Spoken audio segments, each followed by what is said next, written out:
Wabah Tuyul Usil. Masih dari buku kumpulan kisah alam gaib, tulisan Tri Wahyono. Kisah horor kali ini menceritakan tentang tuyul. Seperti apa kisah lengkapnya? Yuk simak.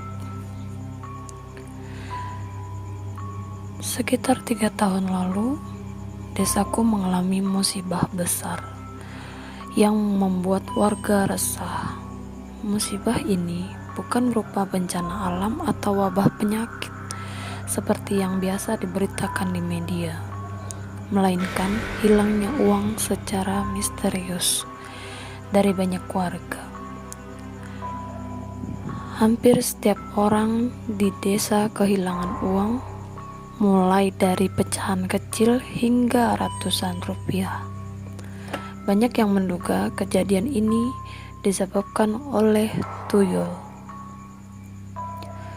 Para korban berasal dari berbagai kalangan, termasuk orang-orang kecil dengan penghasilan terbatas. Salah satunya adalah Mbok Pawiro yang kehilangan uang sebesar Rp17.000.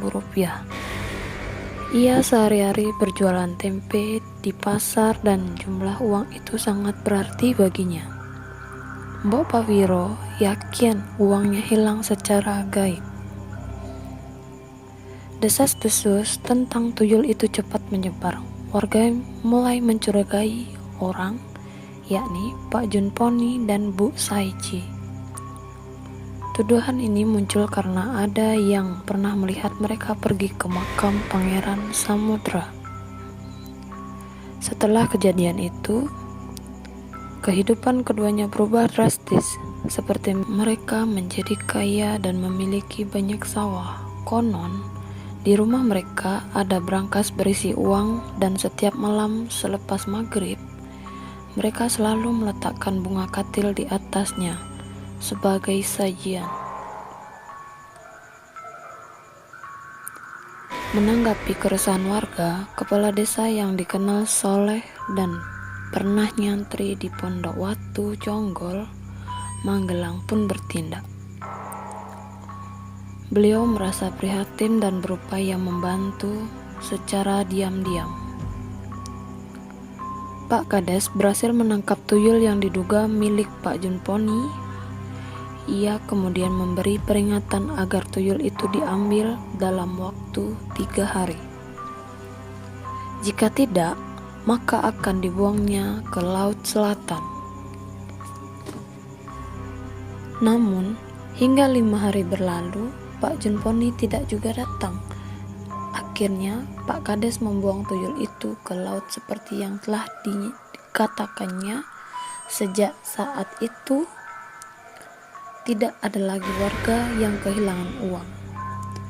Hal ini memperkuat dugaan bahwa tuyul itu memang benar milik Pak Junponi.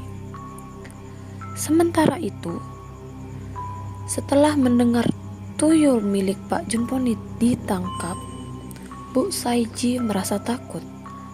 Tanpa perlu diperingatkan, ia akhirnya mengakui perbuatannya dan membuang tuyul miliknya ke Laut Selatan. Kepala desa memang dikenal memiliki kekuatan spiritual. Mungkin karena itulah ia mampu membantu warga mengatasi gangguan makhluk halus. Percaya atau tidak, ini benar-benar terjadi di desaku.